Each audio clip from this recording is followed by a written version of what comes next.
Hey all, welcome to Homeschool and welcome back to Class 11 Chemistry series. We started with Organic Chemistry chapter where I have already completed 3 videos on this. Video links are provided in the description. You can check it out if you have not yet watched.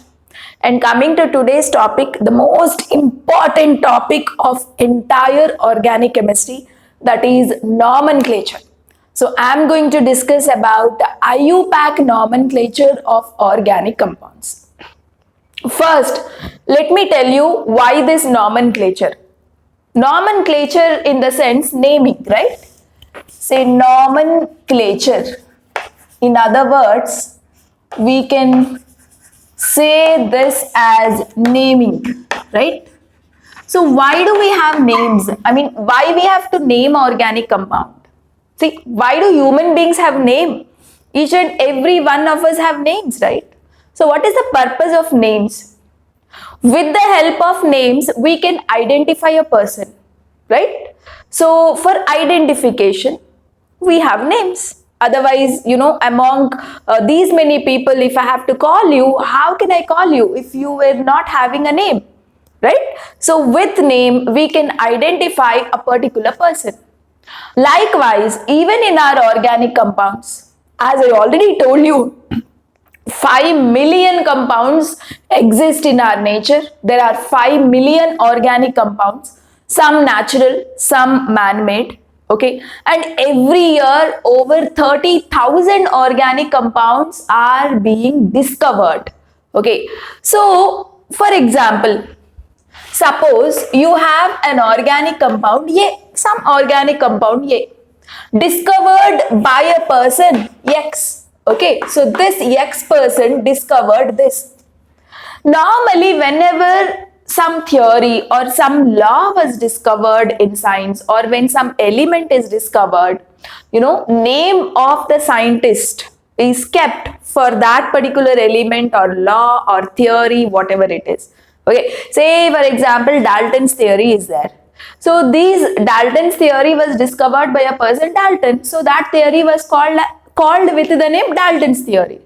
Okay, so if you apply that concept here, say A is the compound discovered by a person X. So if I keep name of this person here, there are so many compounds discovered every year. So how will you remember each and every scientist name? It leads to a lot of confusion. And there comes another problem. If the same compound was discovered by a person P, then will you keep P again for the same compound? Or you must know that the same compound is already discovered, right? Say, these are some problems that we will face when a name of a scientist is kept for a particular compound that was discovered. Okay, so we can't keep scientist names for the compounds. We want some name. With the name itself, we can identify a compound. With the name itself, we can study a compound, isn't it? So definitely there is a necessary thing to name organic compound. So we can't keep scientist name because of these problems. There are several practical problems behind this, and it leads to a lot of confusion, and it's very difficult to remember those scientist name because it's not 5 compounds or 10 compounds. There are millions of organic compounds in our nature. So we can't keep some scientist name whoever have discovered or whoever have manufactured, right? So came a nomenclature called IUPAC nomenclature. So we call naming of organic compound as IUPAC nomenclature. Okay, fine. So what do you mean by this IUPAC nomenclature? See, IUPAC is an organization of chemistry. Okay, so these people actually solve every problem that comes in chemistry, or they will refer, or they are the one who will actually judge whether the newly discovered theory is correct or not. Whatever may be the issue regarding chemistry, these people will solve. These people will look over it. So the full form of IUPAC, you must have studied in your basic classes, International Union of Pure and Applied Chemistry. So this is the full form of IUPAC. So these people developed a set of rules Okay, so they have given so many rules. So many rules are there. So they said that, see, these are the rules we have developed. Each and every one in a world, if they want to give names for organic compound, they should follow these rules, they said. So everybody, okay, whoever discovers a new compound, if he or she have to give name for that compound, they must definitely follow these rules. So how does these rules will help in solving problems regarding names of organic compound? For example, the same instance I will take. A is the organic compound discovered by a person X, and this X person followed these rules and kept a name, right? So he kept a name, something called 2-methyl butane, right? Some A compound, he kept a name as 2-methyl butane, following these rules, 1, 2, 3, 4, 5 set of rules, right? And there was another person, P person, discovered some compound. He thought it's completely a new compound, but okay, he discovered and he had to give a name, right? So he also should follow the same rules. What is the rule says? Everybody in the world, to name a particular compound, they should follow these rules. So this P person also, for his newly discovered compound, he followed these rules and kept a name. And surprisingly, he got the name as 2-methyl butane itself. Then he understood that I didn't discover anything new. The compound is already existed and that was discovered by a person X. That way, people will come to know which compound is there in a nature, which compound is not there. And it's like when a compound has a same name all over the world, it's very much helpful. It's very much helpful to identify a particular compound, to study a particular compound, and to understand the nature of a particular compound. Okay, so one particular compound must have a same name throughout the world. Only then we can study them in a better way, best possible way. That is why it is very important to study IUPAC nomenclature. So our duty is to learn those rules so that we ourselves can name any organic compound. But this IUPAC nomenclature we are studying in a particular pattern. I'm not clumsing all the topics. There are n number of organic compounds, right? So let us study in a group wise, right? So I am going to deal this IUPAC nomenclature in 4 videos. In this video, I am giving how to name for saturated hydrocarbons. Okay, and in the second video, I will talk about nomenclature of unsaturated hydrocarbons. And in my third video, I will talk about organic compounds with functional group. And in my last video, I will come up with nomenclature of cyclic compound. So this way, I have divided the entire class of organic compounds into 4 categories, and category wise we will learn their naming so that it becomes easy for you and you will not get confused, right? Okay. So now let me give you some introduction about these names, organic names.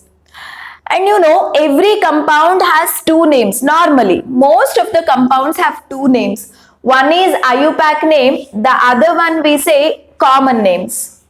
Common names are like pet names, right? Usually closed ones or loud ones will call us with a pet name, right? But when we go outside, I mean in a school or office or wherever it is, we have our own official name, right?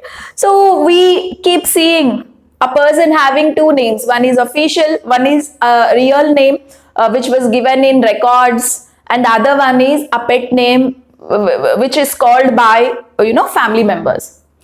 Like that, our organic compounds also have 2 names. IUPAC name is like official name. Everybody will understand this IUPAC name. Everybody will call a compound with IUPAC name. Okay. At the same time, a particular compound have a common name. So how did these common names have come? These common names have come from their source. For example, this particular name is very much known for you. We call something as acetic acid, right? So if you can remember the formula of acetic acid, it is CH3COOH. So why do we call this particular compound as acetic acid? You know, it's not the IUPAC name here. The actual, after following all the rules, if I have to keep this compound's name, it will come as ethanoic acid. I must call it as ethanoic acid. This compound's official name, that is IUPAC name, is ethanoic acid. But common name is acetic acid. Acetic acid is like a pet name. So why am I calling this as a acetic acid? It is because this acid is present in vinegar. This is present in vinegar. Okay. So vinegar in Greek is called as acetum. Vinegar's Greek name, or the Latin name, whatever, usually Latin name or Greek name we consider. So vinegar's Latin name is acetum. Clear? So since this acid is present in vinegar, acetic acid, acetic acid's source is vinegar. That's the reason we call this acid as acetic acid. But actually its IUPAC name is ethanoic acid. Right? So it's maybe because of their origin or source, their nature, these common names were kept. Most of the compounds have common names. You must be familiar with common names of compounds also. Not all, but some famous compounds. The compounds which we frequently use it in our syllabus. We keep telling you like for which compounds we have to remember a common name. Right? So don't worry. So now let us come back to IUPAC naming, right? Fine. For example, you take a human name. Let me take a name Vijay Kumar P. Okay, so let this be Vijay Kumar P. It's a human name, right? A boy's name. I can break this name into three parts, right? We call this Vijay as first name, Kumar as middle name, and P as last name. Even when you fill certain applications, there are three columns: first name, middle name, last name, right? Similarly, every human names can be divided into first name, middle name, and last name. Likewise, our organic compounds names can also be divided into three parts. Okay, see, we can have a part like prefix, we will have word root, and we will have suffix. Okay, prefix is like the first name, word root is like the middle name for an organic compound, and suffix is like the last name for an organic compound. Okay, so prefix comes first. We will start writing a name with prefix. First name we will write, later middle name, this is very, very important, and later the last name which is called with the name suffix. Okay, so instead of calling first name, we call it as prefix. Instead of calling as middle name, it's word root, and then instead of calling as last name, it is suffix. Right? In case of suffix, again we have primary suffix and secondary suffix. Whenever we write primary in chemistry, we will write it as 1 degree suffix. 1 degree means what? It's primary suffix, secondary suffix. Suffix is again of two types. Okay. So usually when we write an organic name, first we will mention what is prefix.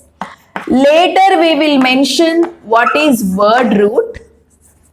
Later we will write primary suffix. And the name will end with secondary suffix. Secondary suffix. So this pattern you have to follow for naming any organic compound. Okay, you will have to mention the first name first, later the middle name which is called as word root, later the last name. Last name again has two parts. Primary suffix you will mention first, later the secondary suffix. So now, for example, you have this organic compound. Say this long organic compound you have with you, CH2, CH2, CH2, COOH. See, if I have to name this organic compound, I have to write its name in this pattern. I have to follow this pattern. First, I'll have to write prefix, then word root, then primary suffix, and then secondary suffix. Then what should be written as a first name? See, if you look at this compound, it has branches, right? It has branches. And there are so many carbon atoms in a chain. I will call this as carbon chain, where so many carbon atoms are there. And I have a special group called functional group. COOH, OH, CHO, all these are special groups. They will decide the chemical properties of organic compound, isn't it? So here, branches name is nothing but prefix. And the carbon atoms, number of carbon atoms which are present in a chain is mentioned as word root. And the special group name is mentioned as suffix, right? So this is how each and every part of a compound is mentioned in a name, either as prefix, word root, primary suffix, or secondary suffix. Okay, so now I'll tell you what groups, if they're in a compound, is mentioned as prefix. Okay, what and all groups will come as prefix side. If those groups are there in organic compound, you have to mention them as prefix. I'll give you the list of those groups that has to be written as prefix.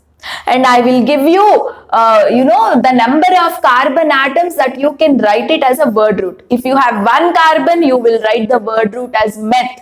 If you have two carbons, you will write the word root as eth. Okay, so that list I'll give you. So now these two, 1, 2 and 3 primary suffix. About these three, all information I am giving you in today's class, because today's class is all about naming saturated hydrocarbons. For naming only saturated hydrocarbons, information of this and this is enough. About secondary suffix we will discuss later. When we go for naming organic compounds with functional groups, then we will talk about secondary suffix. So now you take a list of prefix, word root and primary suffix. Clear? See, observe here. If these groups are there in an organic compound, you should write them as a prefix. I mean their names you should mention as a first name. Okay, and we call these groups as substituent groups. Prefixes are also called substituent groups. So what you have to mention as a prefix? Name of substituent group. Substituent group must be written as a prefix. Okay, so all these are prefix writing groups. So if you have a group F, its name F's name you have to indicate in prefix. Okay, you have to indicate as the first name. So if F is there, what is its name? Fluoro. Likewise, Cl, chloro, Br, bromo, I, iodo, NO2, nitro, NH2 if it is there, amino, CH3. Okay, so how did this CH3 must have come? You all know CH4, right? If one hydrogen is taken outside, you will get CH3. Okay, so CH4 is methane. This methyl group, this is called as methyl group. This is derived from methane, right? That's why it is called methyl. Okay, so usually these groups can stay as branches. Okay, so whenever you have branch as CH3 group, not CH4, CH3, not CH2 also, it is CH3. CH3 if it is there, methyl, CH2, CH3. Actually, this is derived from ethane. From ethane, one hydrogen if you remove, you will get ethyl group. And this is propyl group. Whereas CH3, CH3. Okay, so you see this compound. Let me write that group once again here. If this big group is there as a branch, there are so many carbon atoms. Carbon atoms are there in a chain. It's some long carbon chain is there. To that, if this branch is there, CH, for that, two methyl groups are again branches. So this group is called as isopropyl group. Remember, isopropyl group. Okay, fine. And now this is isopropyl. In case if there is some CH2 to that isopropyl group is there, then this complete group is called as isobutyl group, right? So hope you understood what is the difference between isopropyl and isobutyl, right? So isopropyl is if this group is directly attached to a carbon chain. If it is not directly attached, there is one more CH2 to that carbon chain is attached, then the entire group CH2, CH3s. So this group is isobutyl group. Then say you have another compound, okay, long carbon chain, and you know if this group is there, there's a difference, right? So there's a difference between this group and this group. Okay, so if this group is there, you know, this is different and this is different. You can observe that very, very clearly, right? So if this group is there, it is called as tertiary butyl group. Tertiary, T-E-R-T, in the sense tertiary. Okay, say tertiary butyl. Why do we call the word tertiary? Is because, you know, the main carbon chain is getting attached to this carbon. This carbon is called tertiary carbon. It is called as tertiary carbon. Okay, so why do we call this as tertiary carbon? Because this carbon is attached to 3 other carbons around it. Okay, so how many CC bonds you have? This is one CC bond, this is another CC bond, this is third CC bond. If a carbon has 3 other bonds with carbons only, then it is tertiary carbon. Okay, so about this tertiary carbon, secondary carbon and primary carbon, I made one basic video. Video link will be provided in the description. You can go and check it out for an idea about primary carbon, secondary carbon and tertiary carbon. Clear? Okay. So hope you understood about the groups and their names, right? So you must know this. Okay, so which group is called with which name is very important, because if these groups are there, their names are the one which you are mentioning as prefix. Okay, and now coming to word root. Word root. So what you will mention in word root? Number of carbon atoms in a chain. In a chain is mentioned as word root. Okay, so if you have one carbon in a chain, it can be called as meth. You will mention word root. Word root in the sense middle name. Middle name you will write it as meth. When you have only one carbon in a chain. Okay, so if you have 2 carbons, in a chain, you will mention the word root eth. 3 carbons, prop. 4 carbons, but. 5 carbons, pent. 6 carbons, hex. 7 carbons, hept it is. Okay, so when you have 8 carbons, it is oct.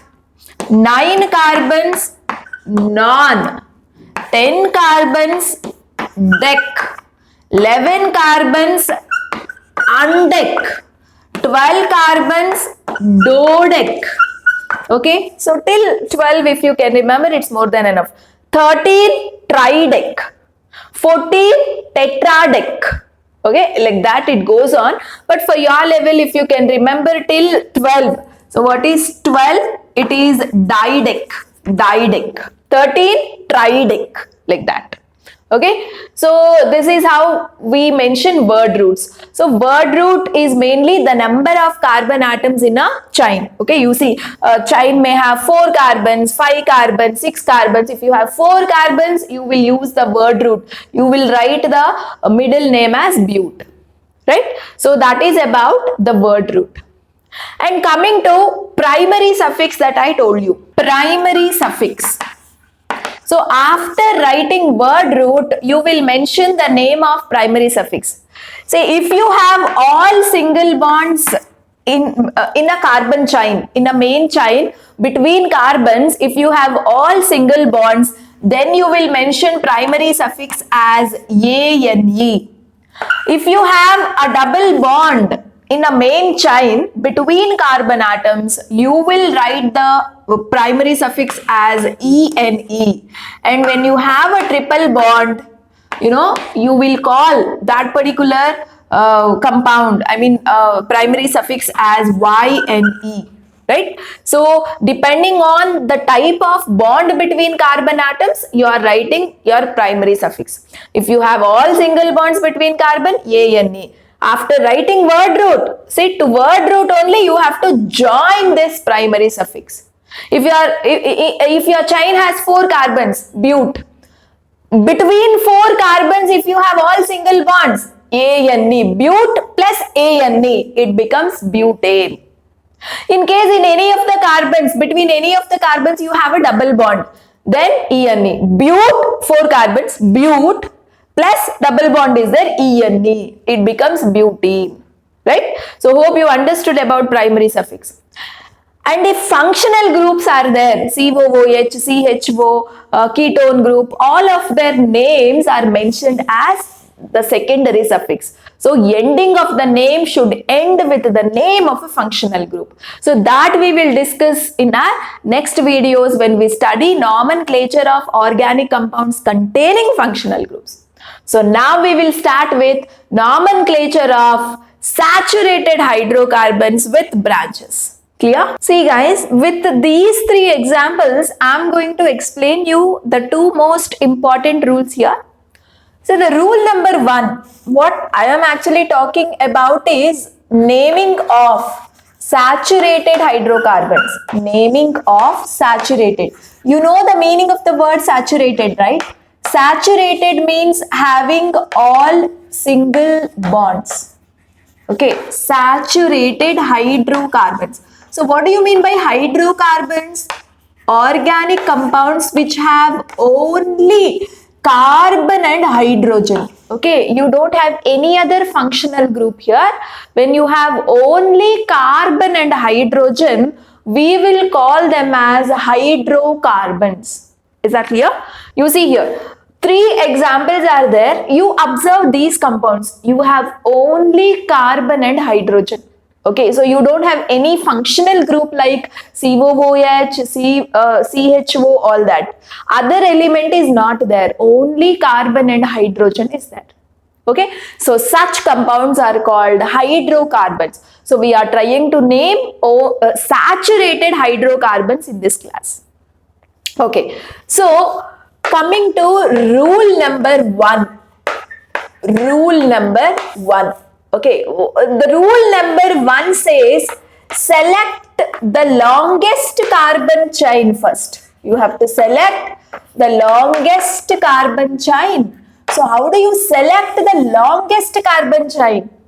You have to select a path where maximum carbons are involved. Okay, so this is what we mean by selecting longest carbon chain. So now let's check it out. This is the compound. Which path can cover more number of carbons? Say one way I can think is going in this straight way, right? Straight chain. Say this I consider as a branch. So if I go straight, say you can't count the carbons which are there in a branch. You should select a straight chain where carbons are involved. Say if I select this path, how many carbons are involved? 1, 2, 3, 4, 5, 6. 6 carbons.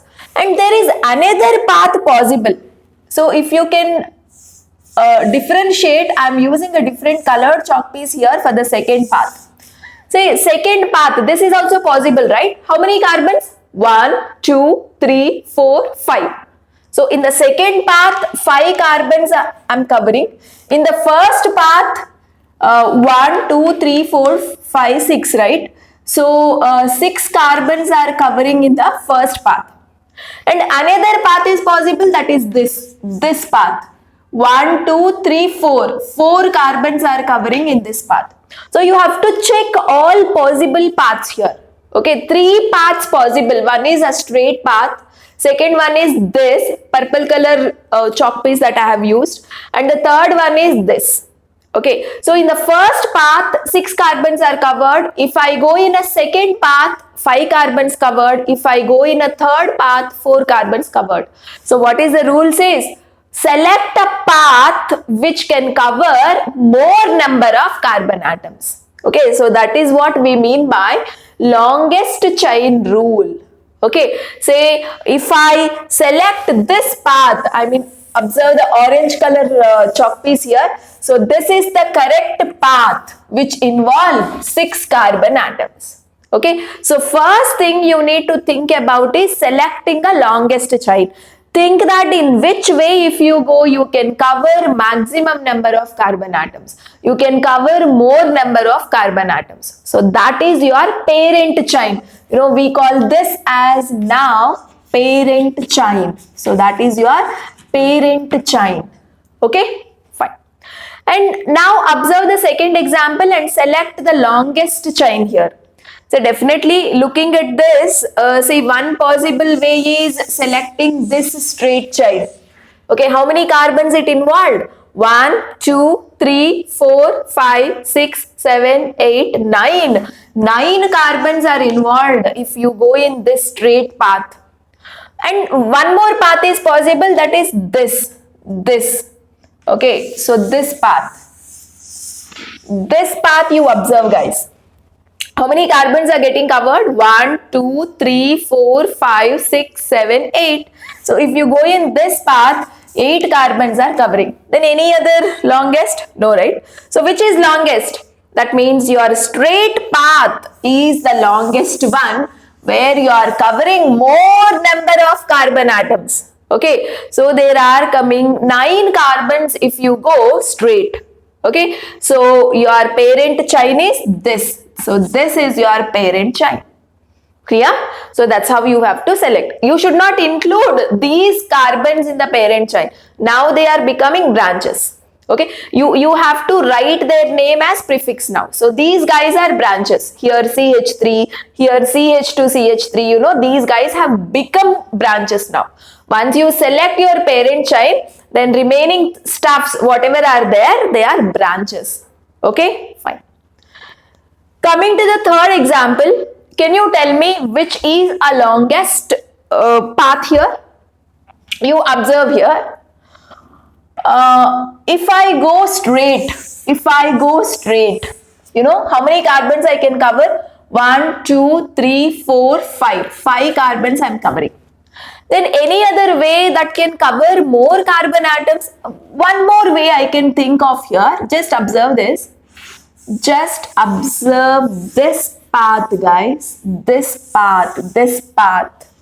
Okay, so how many carbons I can cover here? 1, 2, 3, 4, 5, 6 carbons I am getting covered. I mean, right? 6 carbons are coming in this chain.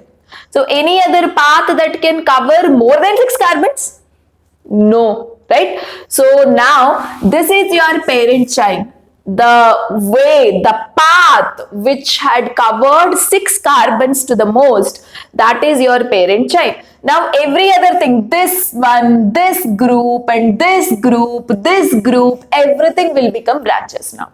Okay, so this is where you have to be very, very careful. So the first thing is you have to select longest chain carefully. So you must observe every side. You know, longest chain is not always a straight path. Every time straight path will not be a longest chain. You see here, straight one is not a parent chain, right? See, this is our longest chain. So parent chain need not be straight always. Okay, so it can vary. You must be very, very careful enough in selecting a parent chain. So that was our rule number 1. Okay, so once you carefully select the longest chain, later is numbering. So this is the most important rule one must follow, rule of numbering. So let's now discuss rule of numbering with the same examples. See, coming to rule of numbering, you have to remember one basic point that once you select the longest chain, parent chain, in other words, you have to give numbers for those carbons. Okay, the carbons which are coming in a chain must be numbered. Okay, you should give numbers for them 1, 2, 3, 4, 5, 6 like that. You cannot give numbers for the branches. See, once you select this as your parent chain, now this CH3 will come as a branch. Right? You have to give numbers for only these carbon atoms which are there in a parent chain. Okay, fine. How do you number them? Even to number, we need to follow certain rules.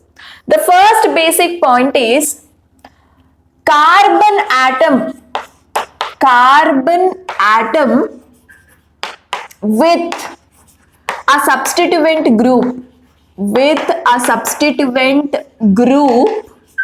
should get a lowest number.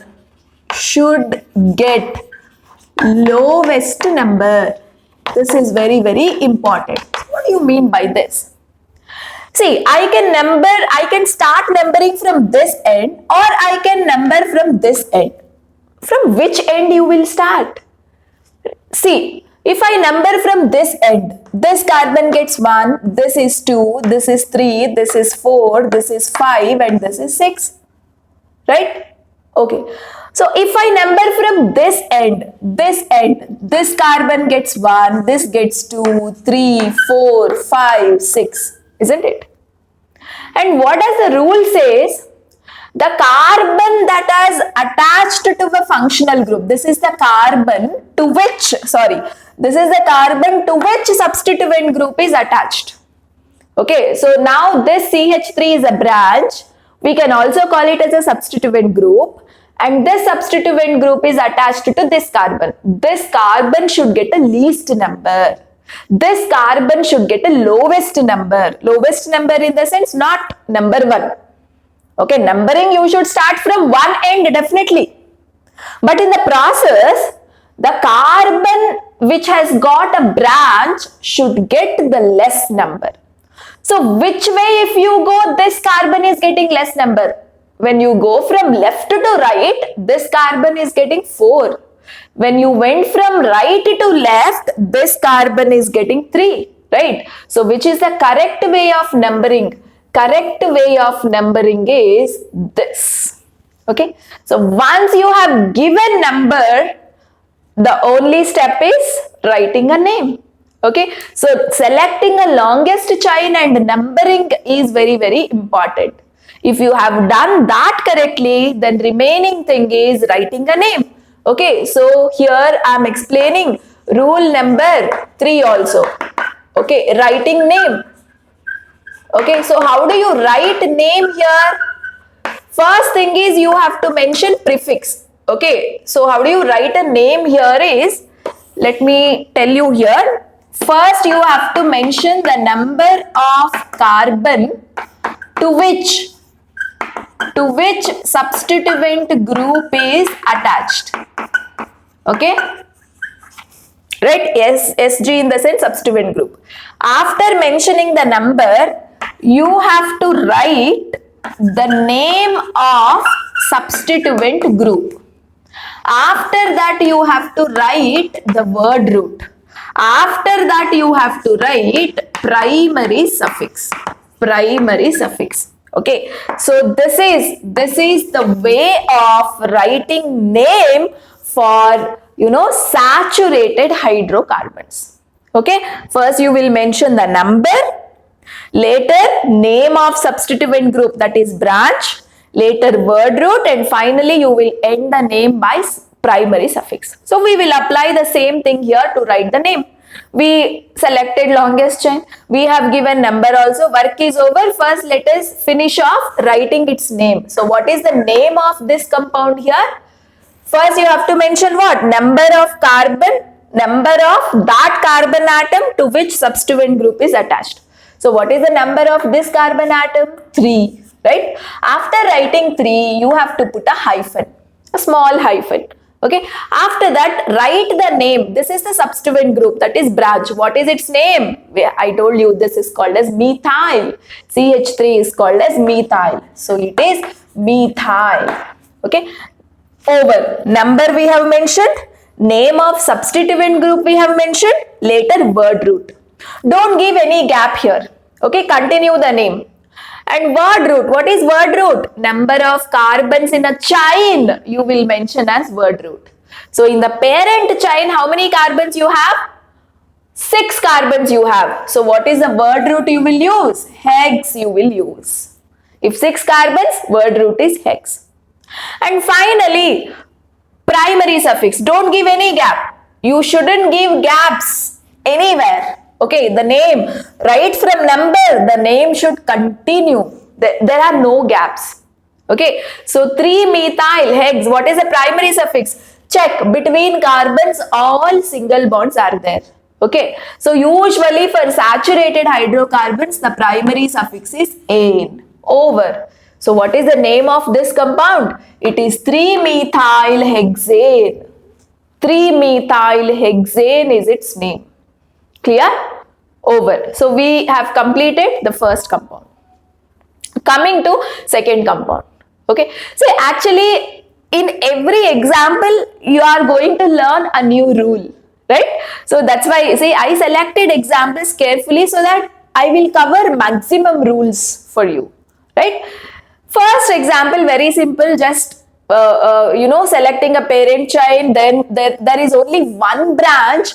So it was very easy. The carbon that has got a branch should get a least number. That way you have numbered over. You have written the name also. Coming to second example.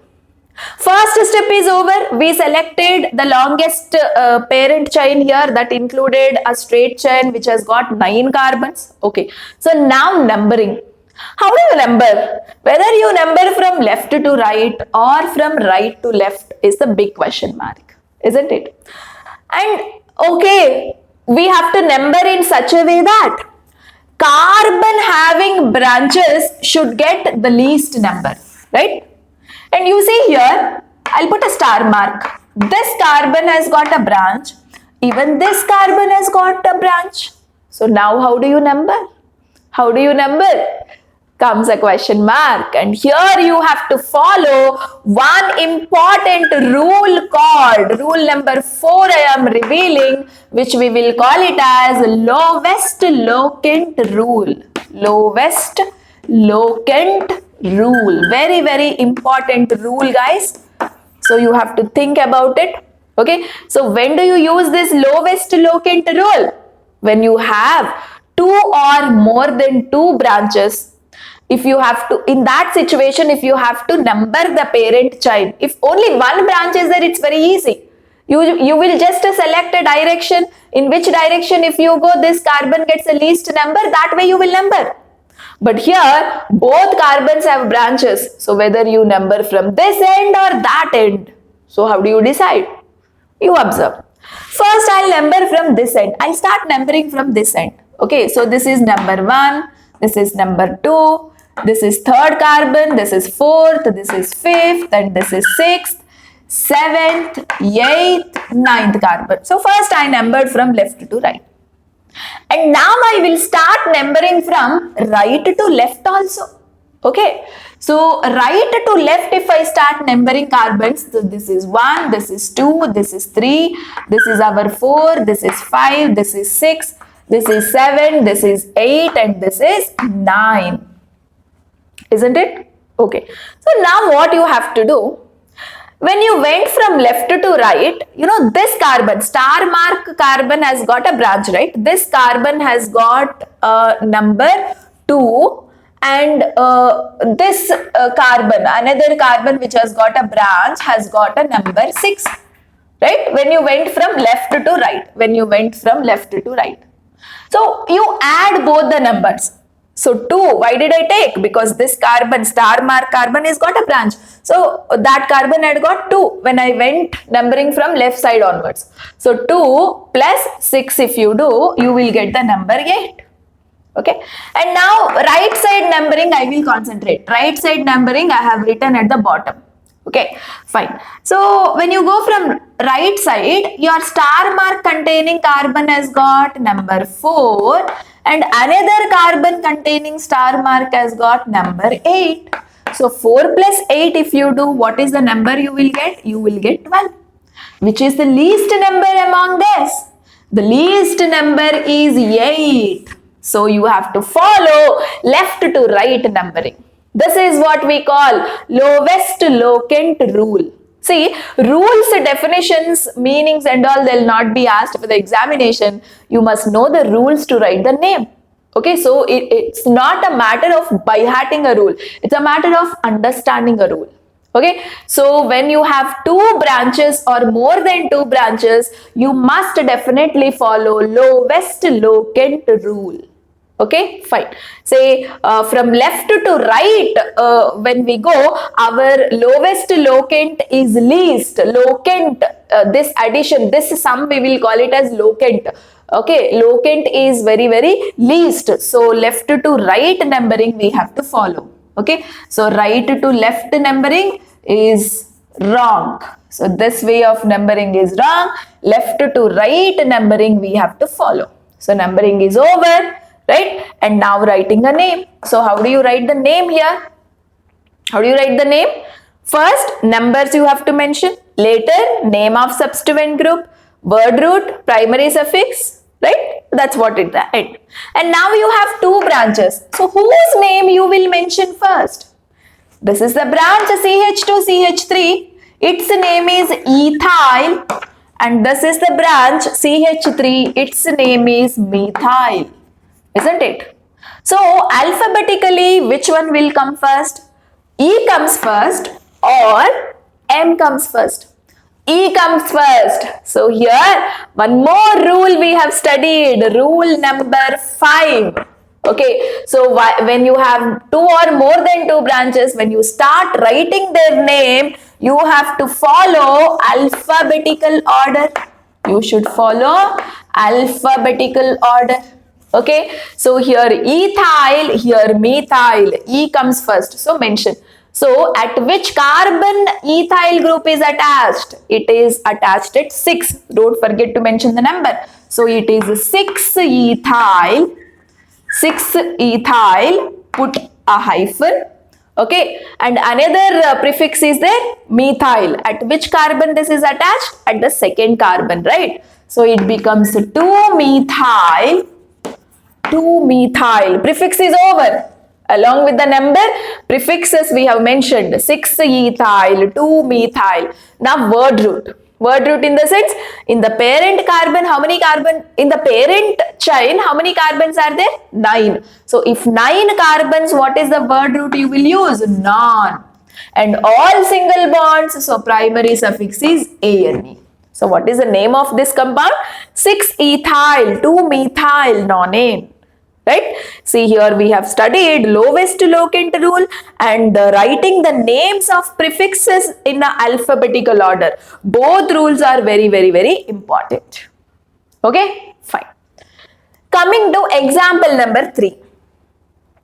Right? So whatever we have studied so far, everything you apply here. You see, parent chain we have already selected, that is this format. Okay, and now how do you number this? Numbering is what very, very important. From left to right or right to left. First, let me number it from left to right. Lowest locant, see, more branches are there. Definitely you have to check the lowest locant, right? See, 1, 2, this is carbon 2, this is carbon 3, carbon 4, carbon 5, carbon 6. Okay, so from left side onwards, first let us calculate lowest locant. Okay, so at second carbon, you have 2 branches, right? So you write 2 times, 2 plus 2, write it this way. Okay, 2 plus 2. And at fourth carbon also 2 branches are there. You see, 2 branches are there, right? So 4 plus 4. Then any other branches? That's it. So what is the total you will get? 4 plus 4 is 8, 8 plus 2, 10, 10 plus 2, 12. Okay, fine. And now from right side you start checking. From right side if I number, this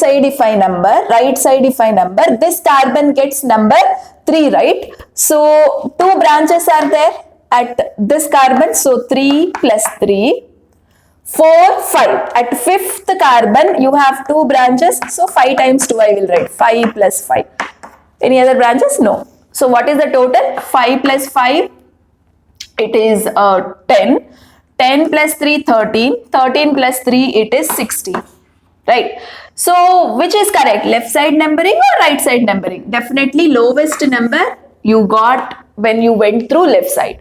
So left side. So the numbers which I have already put here, no, that is the correct way of numbering. That is the correct way of numbering. Okay. So once you have numbered, later you will have to write the name. Okay. So how will you write the name? How many branches are there? This is one branch, this is another branch, this is third branch, and this is fourth branch. Right. And observe one thing, all branches are methyl only. All branches are methyl only.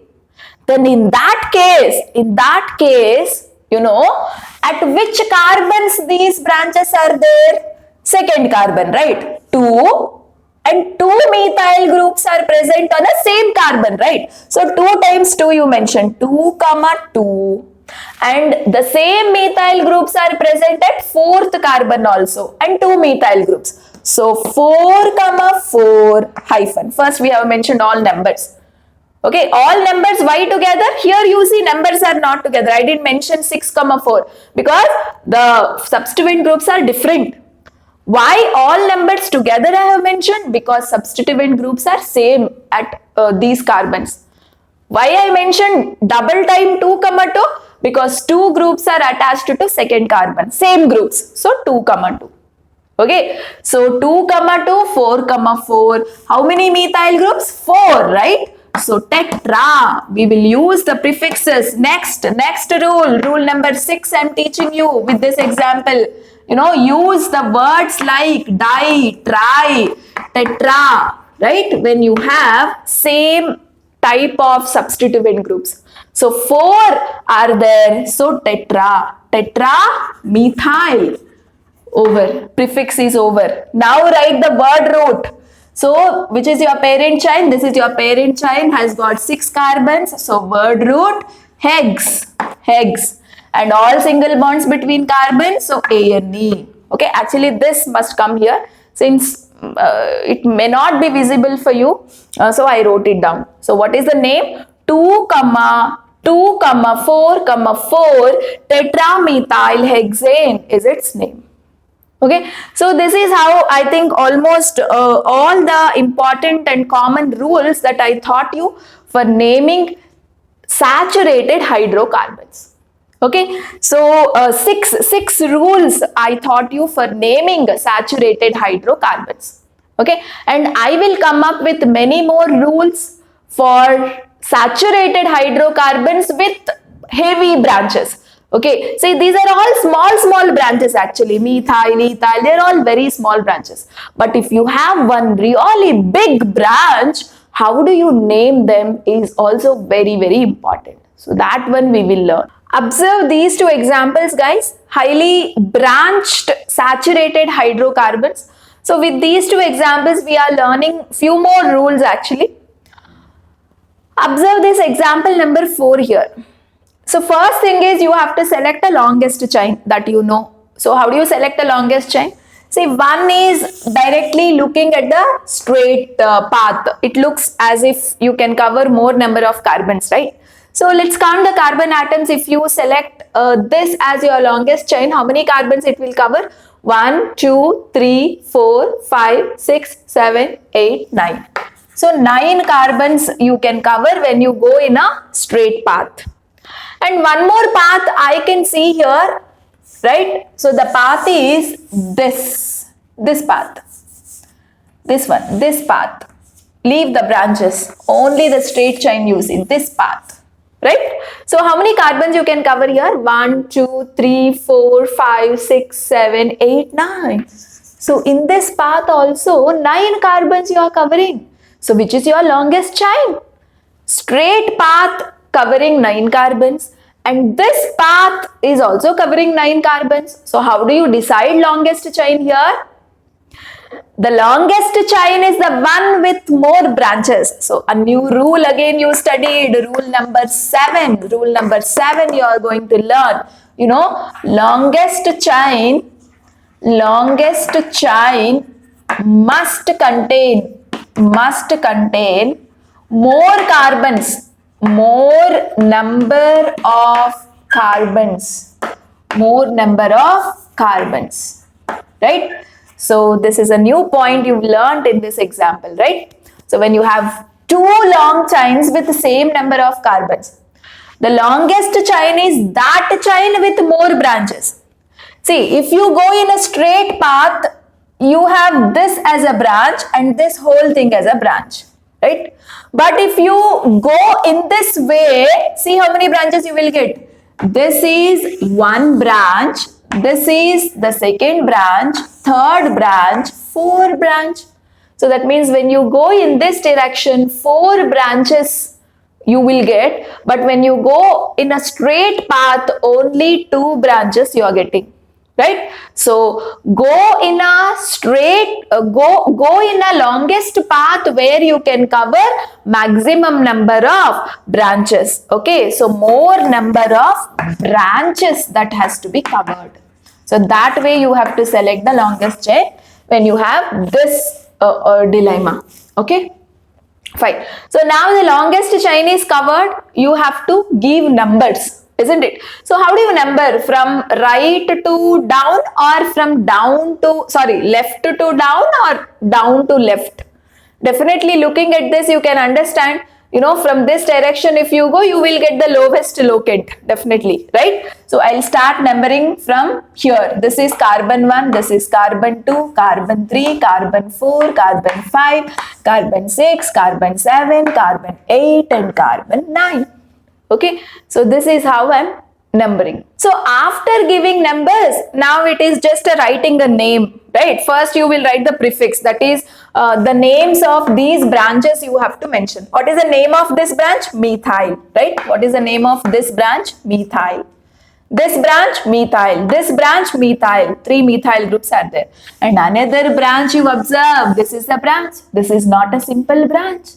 It's not a methyl, it's not a ethyl. This branch itself is a complex branch. This big branches are called complex branch.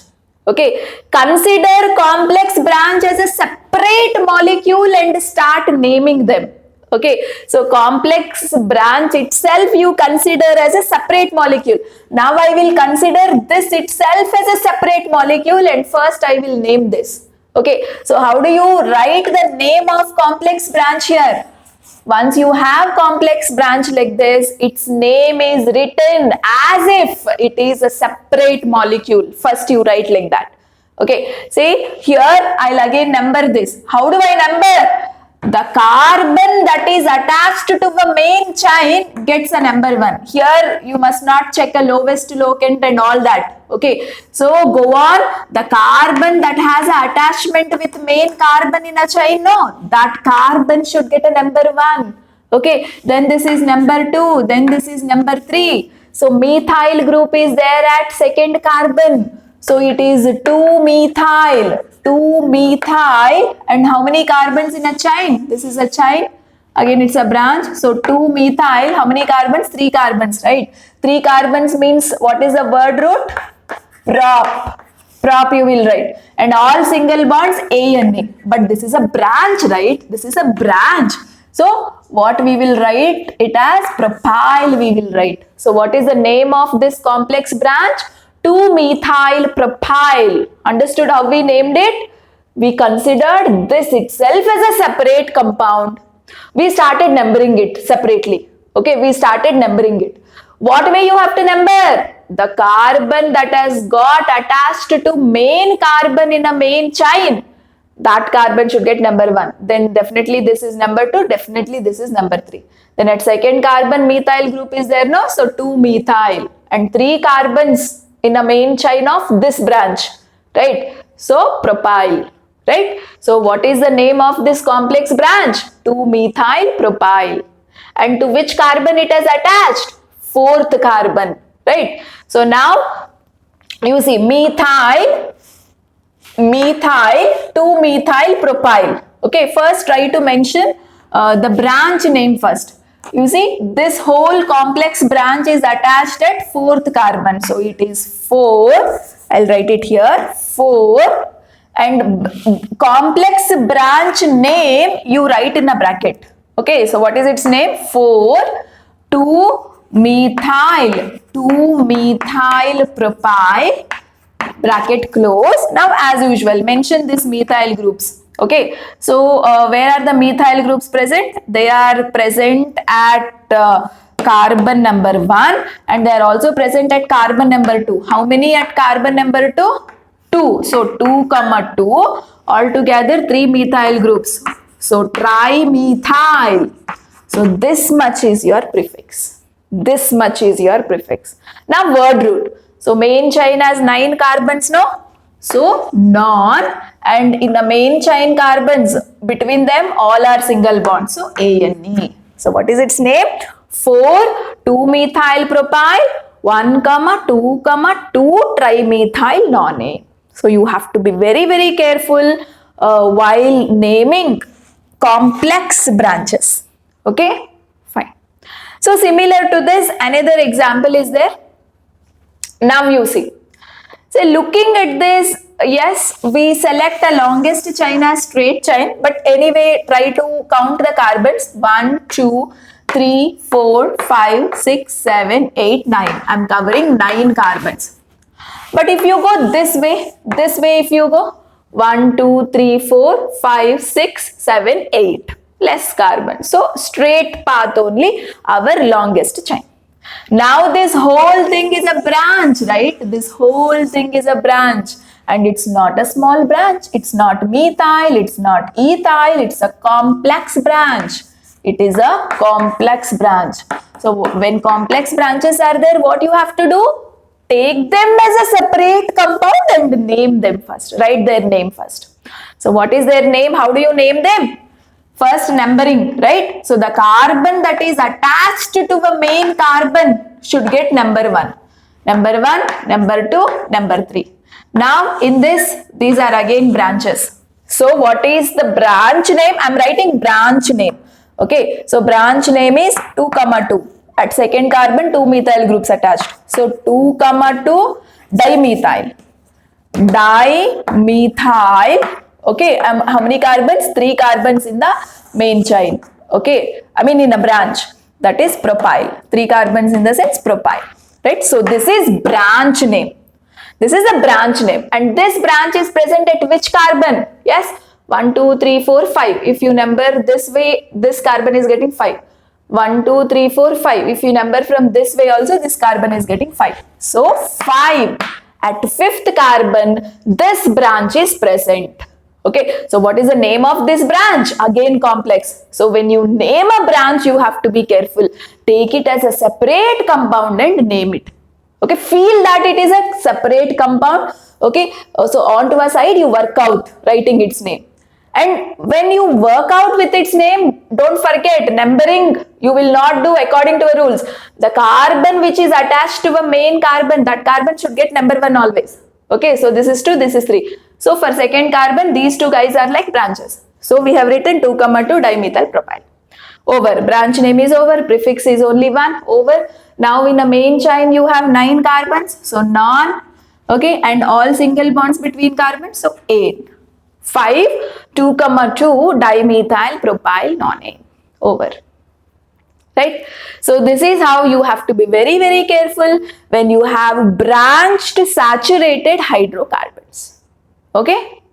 Now we will see few more examples and few I will discuss and remaining is for homework and you are writing their names and posting in a comment box. So let me check it out how many of you could write.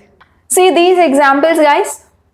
Looking at this, it looks some figures, but no, the compound is mentioned in a bond line representation format. We studied in the previous video how to represent structures in a bond line format, right? So if you have not yet watched, watch that video. That's very, very important. This is how questions can be asked for competitive exams like NEET or JEE or CET.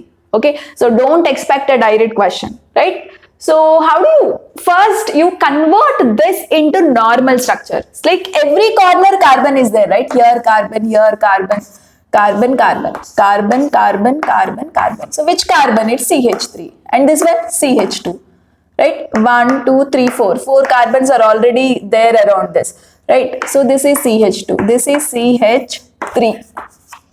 CH2, CH3, CH2, CH3. So this is our normal structure. So now you select the longest chain. What is the longest chain? 1, 2, 3, 4, 5. In this direction, if you go 5, 1, 2, 3, 4, 5. In this direction also you are getting 5 carbons. So let me select this as my longest chain. Okay. And now these two are like branches. These two are like branches. Which is the branch? CH2, CH3, CH2, CH3. So what is its name? Ethyl. What is its name? Ethyl. At which carbon they have attached? 1, 2, 3. Third carbon. This way if you go, this carbon gets 3 only.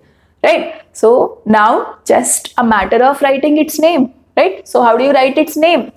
3, 3, because at third carbon 2 branches. Both branches are ethyl only. So 3, 3, diethyl. And in a main chain, how many carbons? 1, 2, 3, 4, 5, right? So pent, primary suffix, A-N-E.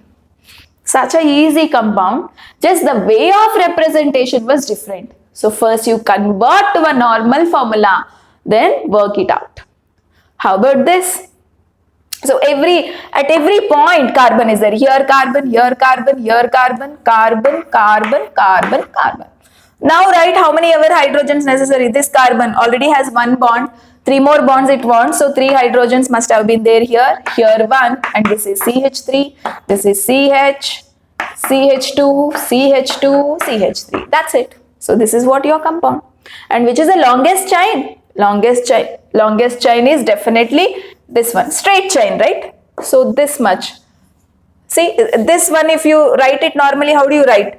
CH3, bond CH. For CH you have one substituent group CH3, and bond CH. For this CH you have a substituent group Cl, CH, CH2, CH2, CH3. So this is normal way of writing structure. Now you can guess, right? This is your longest chain, and these two guys are branches.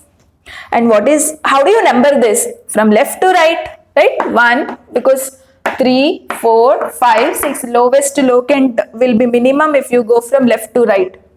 And what is the name of this group? Methyl.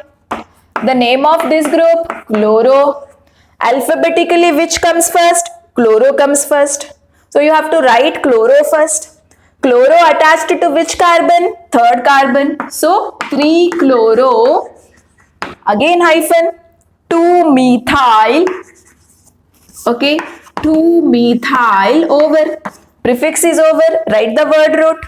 Main chain included 6 carbons. So hex. All carbons had single bond, A-N-E. So what is the name? 3-chloro, 2-methyl hexane. Over. So now this is homework for you. Okay, so this compound and this compound, try yourself and don't forget to post the answer in a comment section. And you know, I covered each and every rule that makes you easy to write the names of any saturated hydrocarbon. If you could know these rules, you can name any saturated hydrocarbons. It may have simple branches or complex branches. Okay, so if you have any doubts, you can post it in a comment section. We will try to answer. And don't forget to mention the answers of these two compounds. Okay, so thank you so much, and you can also post your opinion in the comment section about the video. If you have liked the video, please like it, share with all your friends, let all of them enjoy the video. After all, it's a sharing of knowledge, isn't it? So thank you so much. Meet you all in the next video for learning nomenclature of unsaturated hydrocarbons. Like between carbon atoms, if double bonds are there, how to name them. That's what we will discuss in our next video. Thank you.